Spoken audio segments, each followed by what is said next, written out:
If you were to come to me and talk about the zombie movie resurgence this century, starting with 28 Days Later, first I would politely apologize, explaining that 28 Days Later was about a virus and not reanimated corpses.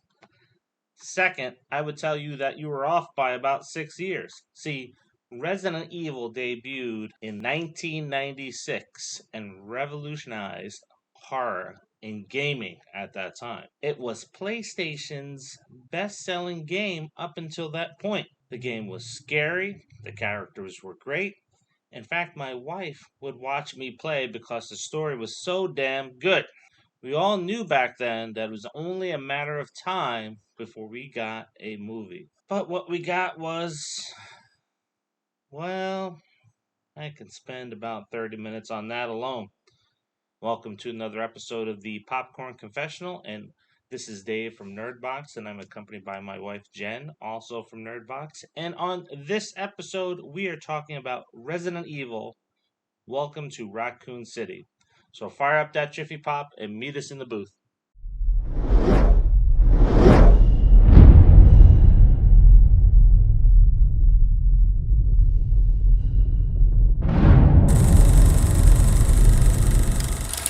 Racoon City is on the brink of economic collapse after the Umbrella Corporation relocated its facilities from the town under a veil of conspiracy of secret experiments being conducted.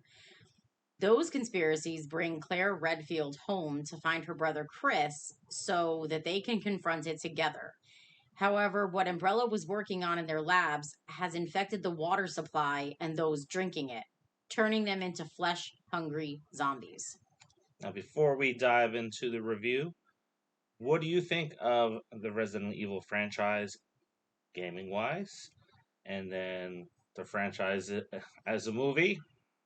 So, Resident Evil Welcome to Raccoon City. I will have to say, I did not go into this movie with expectations because I did not want to get let down yet again and have some sort of Matrix wannabe zombie movie with Milla just running all over shooting people.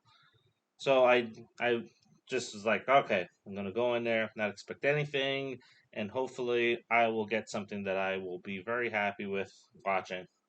And if you're a fan of the game series, the story is basically the same. So, you're returning to Raccoon City, it's overrun with zombies, and Umbrella's up to their hijinks and bad shit that I'm sure most governments do anyway in some form.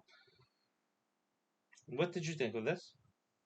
Okay, so I'm not a gamer. I rarely play a video game, except for once in a while when my kids convince me to play some Mario Kart or some Animal Crossing, or when we go to the arcade. And then you'll find me playing some of those games. But so I've never played this game. I did watch him play it. So I don't really know a whole lot as far as like the characters' names. I think I knew Claire's name. That's pretty much the only name that I knew just because I didn't actually play the game.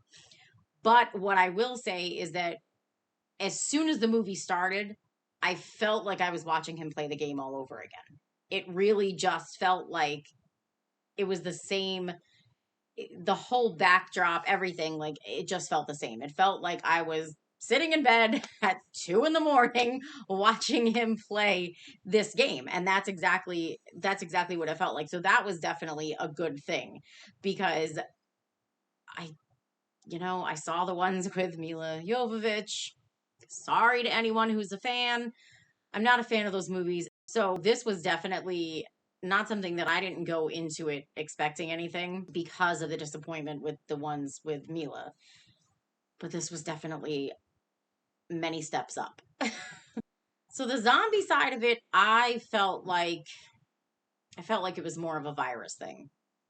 I didn't feel like it was zombies. I felt like it was like a 28 days later.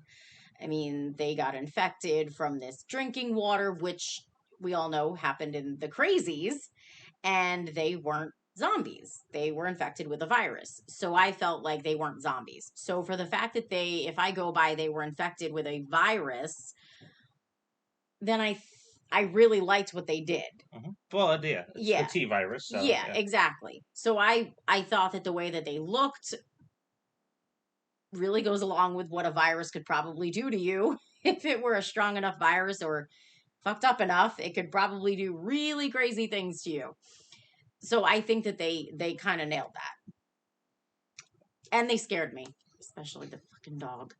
I'm 50-50 on this. One, I think they did a lot of story and character building in the beginning. They laid a lot of foundation for what I'm thinking they're planning on doing is have another franchise of movies. Hmm. I don't think in any zombie type film you don't need to have that much character building in the beginning. I It like the character building because I'm not a gamer, so I didn't play You the don't game. So need I, to be a but gamer. I like to know who they are. Take that piece out of this movie, right? And think about Zack Snyder's Dawn of the Dead. It starts off in the beginning, it's crazy as hell, and you get your character development as they're dealing with the Yeah, problem. no, I mean that could have been done. Yeah. Here, we're having the whole set of characters kind of the backstories and everything is delivered to us early on. And it's like, man, it's Resident Evil. I am here to see fucking zombies. That's what I'm here for. I want to see creatures. I want to see infected crows. I want to see infected Dobermans. I want to see all that shit. We only I saw one. don't need to see all those characters built out. Period. And I think it could have been done a little bit better. Now, I appreciate it because there's tons of fan service done in this movie. Tons of fan service. From the characters, from the way some of the zombies look. They look, some of them look exactly like some of the zombies in the games in, the late 90s and the early 2000s. I mean, perfect detail. There are zombies in that game that stuck out. They're in this movie here. So that's in there. The police station, the mansion, if you're familiar with the game series, all of that is in there. It looks really good. The shots are done well. And there's even sounds and certain music that was brought into the film that was in the game series too. Hmm. So the fan service, that's what they wanted to do. It's like, Hmm. man, we know that you had that shit out there for so long. Now we want to give you a pure movie that's based on the game. But as we're going to hear on this upcoming episode of Five Things, you can't always do it for the diehard fans because at the end of the day, you have to make money. So you Hmm. have to bring in your casual fans. So I would be the casual fan, Yeah. and if I thought that part of it was good, Mhm. then I win. Damn it. That's how that works. I win. I'm the casual fan. I didn't ever play the games. I don't even know who the characters are besides Claire. I only watched him play the games as if I was watching a movie. So I win. And you know it. Anyway, so that stuff, the story building, I could have done without. She really enjoyed that. That's fine. I thought there could have been a little bit more zombie gore and added to the film. I think if we get to see a number two, that's going to play out in number two more.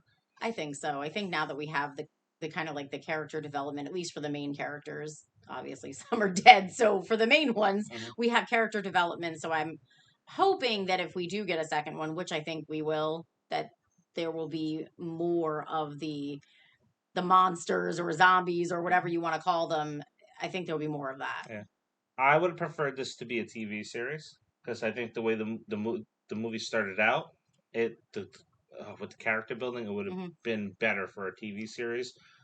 Maybe 8 episodes, Yeah, I was gonna say around it could have been one of 40 minutes. those like limited Hmm. series. Yeah. So other than the character building, the only thing I thought was a little lacking was the CGI of some of the creatures. I think this would have really benefited from practical effects and having those, that slime that dripping off of, those creatures that people, Hmm. go to school to develop rather than having the CGI. So I don't Hmm. know if that was a budget thing where they made that decision, but definitely could have done practical effects. I was a little disappointed with the whole dog thing. I mean, weren't there more of them? Yeah. Yeah, Yeah, but how many cities have pack of Dobermans running I mean around? that's true. It is a Doberman. So let's be honest, that we love Dobermans, but you don't see them very often. I mean, when we see one or someone sees our Doberman, they're like, oh my God, you have a Doberman? So do we. But yeah, so there's one Doberman in it. I think that's all you really needed because then you have to, oh, why is there all these Dobermans around, right? Yeah, And yeah, and then there is a crow or two crows. There are two crows in the film, yeah. so it was nice to see those two. They were they were pretty wicked looking. I Yeah, like what pretty they did accurate. with Yeah. the yeah, because you know what? I don't like crows to begin with. They freak me out. So watching them be like zombified or whatever, yeah, they were pretty creepy. Yeah, I think there's lots of potential. So hopefully Hmm. they get a chance at doing number two. Now, the person that directed this film also directed Strangers Pray at Night, which is excellent. Also, another one that doesn't get a lot of Mm-mm. people talking about it, but Yeah. it is a very good movie. And he also did 47 Meters Down. That is Johann Roberts. So he did those films. So if you like those films, you'll probably end up liking this one as well. Hmm.